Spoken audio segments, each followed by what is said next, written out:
Nice launch trajectory and countdown net. Pad is clear. 10, 9, 8. Launch auto sequence 7, has started. 6, 5, 4, 3, 2, 1. Go for launch.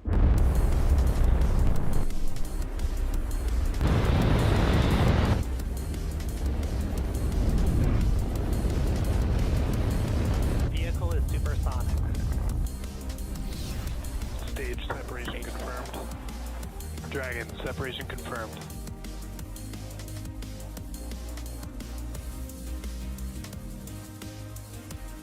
Stage 1 is transonic. Landing legs have deployed. And Falcon 9 has landed.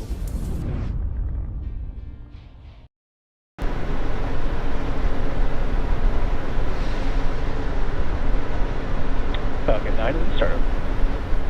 Great call out there, which means that Falcon 9 is now running off of its internal flight computers, and we are waiting for the go/no-go from the launch director. LB, go for launch. And there we have it. At T-minus 40 seconds, all systems are go for the launch of Falcon 9.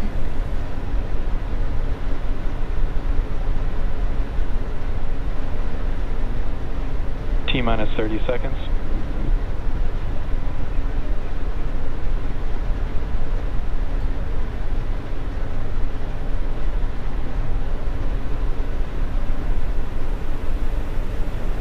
T-minus 15. T-minus 10, 9, 8, 7, 6, 5, 4, 3, 2, 1. Ignition and launch. Go Falcon, go Koreasat.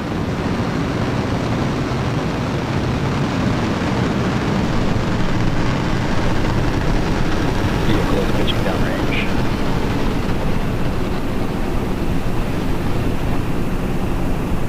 Heavy propulsion is double.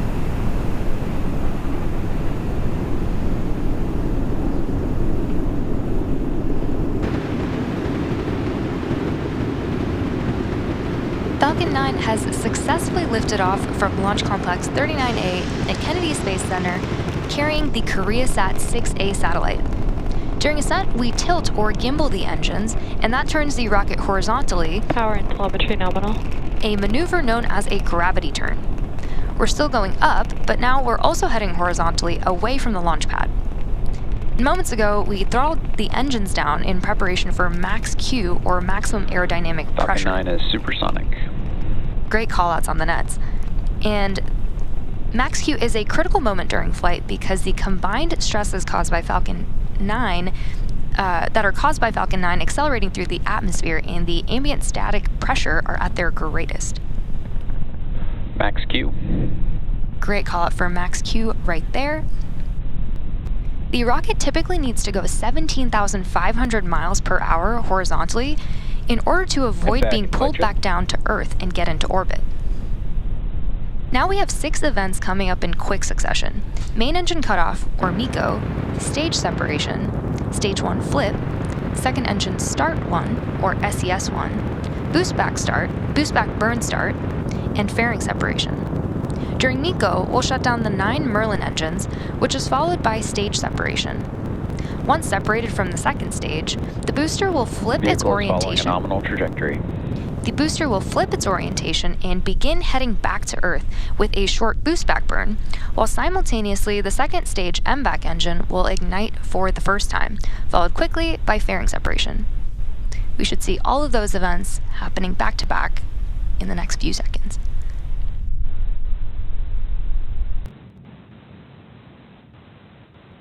Stage separation confirmed.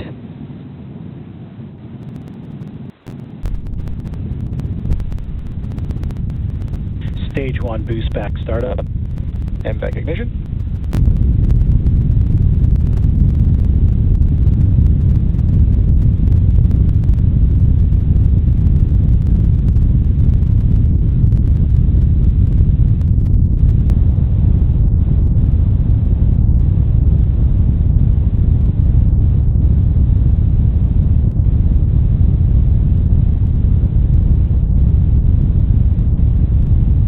Awesome views on the screen of those events that happened back to back, MECO stage set, S1 flip, and SES-1.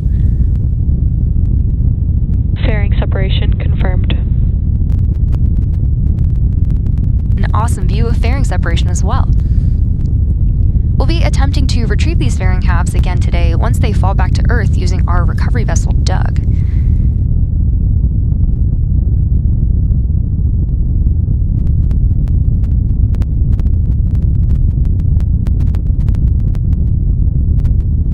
Next up, we are waiting. Stage 1 boost back shutdown. And we just had confirmation that we completed our boost back burn. So it's about T plus 3 minutes and 40 seconds into today's mission. And at T plus 6 minutes and 32 seconds, we expect to have some great views of the first stage entry burn.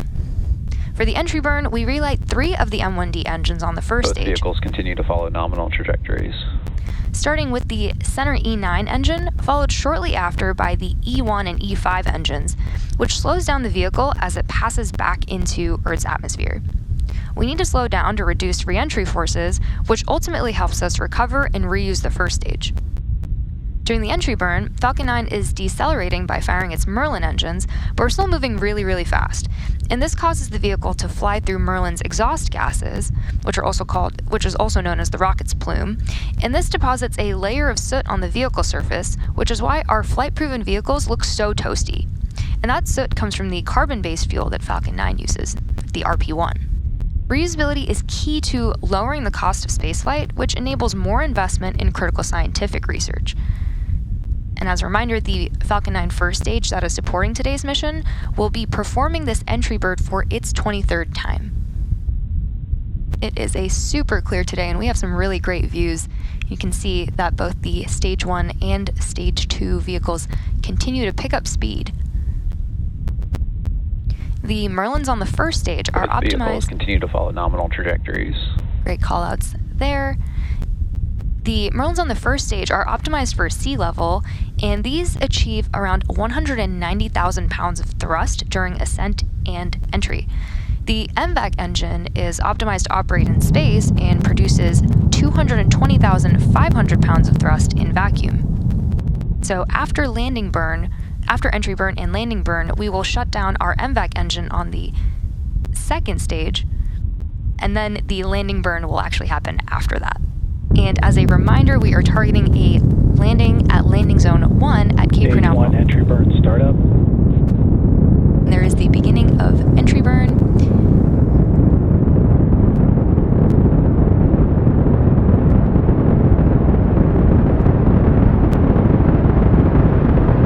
Stage 1 entry burn shutdown. An awesome view of Stage 1's entry burn as it heads back towards landing zone 1 at Cape Canaveral Space Both Force vehicles Station. continue to follow nominal trajectories. In about 30 seconds, we will begin the landing burn on Stage 1, where the center engine E9. Stage 1 FTS has saved. Stage 2 is in terminal guidance. Stage 1 transonic. All great Stage 1 callouts right there. Stage 2 FTS has saved. An awesome view of landing burn. landing burn. We are now waiting for Falcon 9 to land back on land at landing zone 1.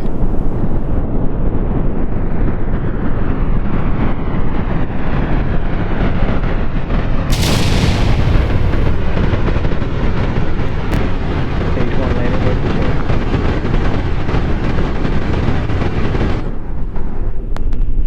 And there you have it. That landing marks SpaceX's 364th recovery of an orbital-class rocket, including first-stage landings for Falcon 9 and Falcon Heavy. Nominal parking orbit. Stage 1 landing confirmed.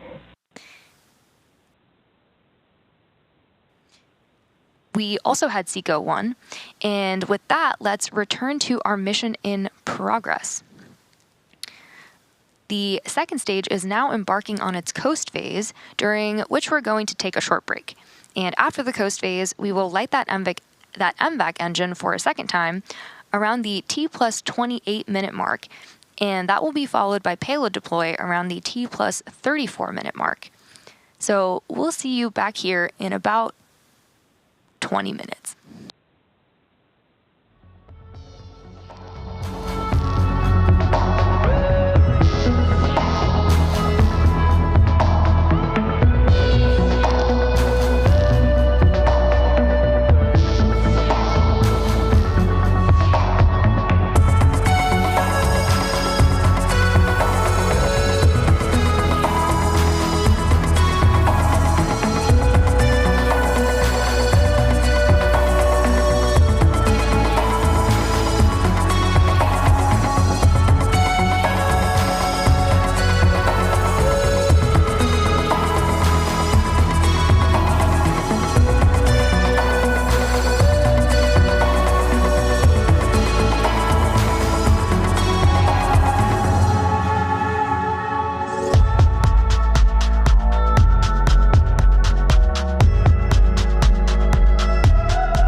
Welcome back to the Koreasat 6A mission. We've had a great mission so far with incredible views throughout, actually. Falcon 9 lifted off at 12:22 p.m. Eastern from Launch Complex 39A at Kennedy Space Center. We had a successful ascent, fairing separation, and second stage orbital insertion. And the fairing halves are being recovered by our recovery ship, Doug. And it was the fourth flight for each fairing half. We also recovered the first stage at Landing Zone 1, which marked its 23rd landing. We're now moments away from a second ignition of the MVAC engine on the second stage, which will carry the Koreasat 6A payload into the orbit needed to deploy the satellite. This burn will be followed by the shutdown of the MVAC, also known as the Second Engine Cutoff 2, or SECO 2. Now let's wait for those callouts, which should be happening in the next few seconds.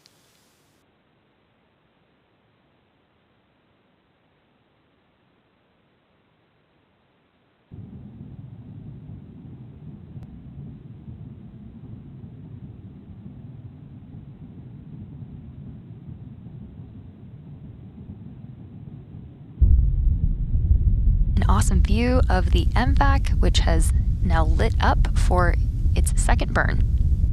In total, this burn should last about a minute until we have SECO 2.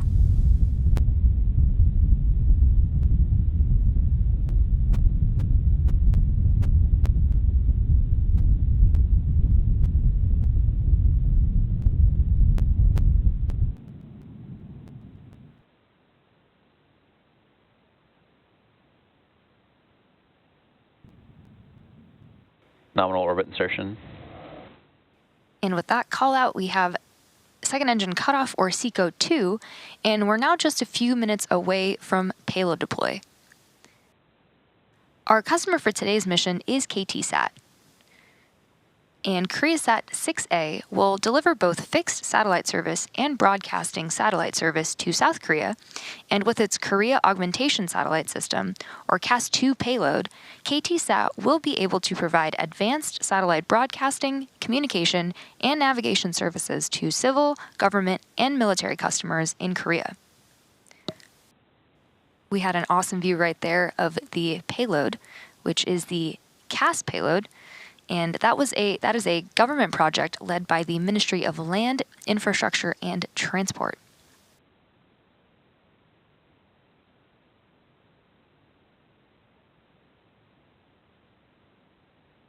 CAS is the 7th satellite system globally to be officially recognized by the International Civil Aviation Organization, which is a United Nations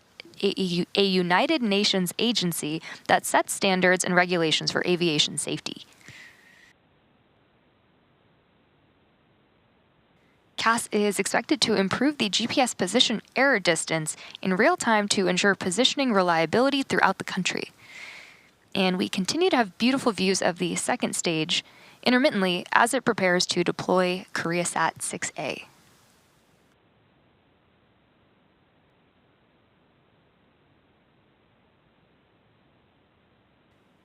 And as a reminder, our customer for today's mission is KTSat, and SpaceX previously launched KTSat's Koreasat 5A communication satellite back in 2017.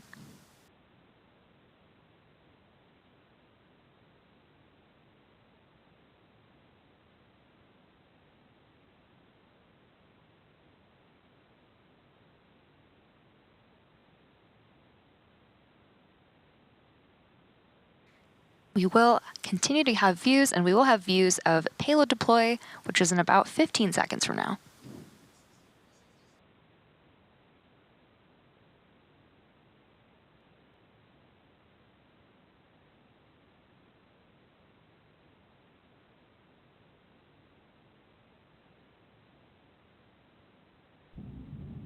Koreasat 6A deploy confirmed. And we heard the call out, and you can see right there, we had successful deployment of the Koreasat 6A satellite as it moves away from stage 2. And that wraps up our coverage for today. Thank you for joining us for SpaceX's 107th successful launch of 2024. All of us here at SpaceX want to give a big thank you to our customer, KTSat, for entrusting us with today's mission. We also want to give a shout out to the Eastern Range and Federal Aviation Administration for supporting today's launch. And as always, thanks to all of our viewers for tuning in and your continued support. Remember to follow @SpaceX on X for launch updates and join us later today for a Starlink launch from Slick 40. Thank you, and we'll see you again soon.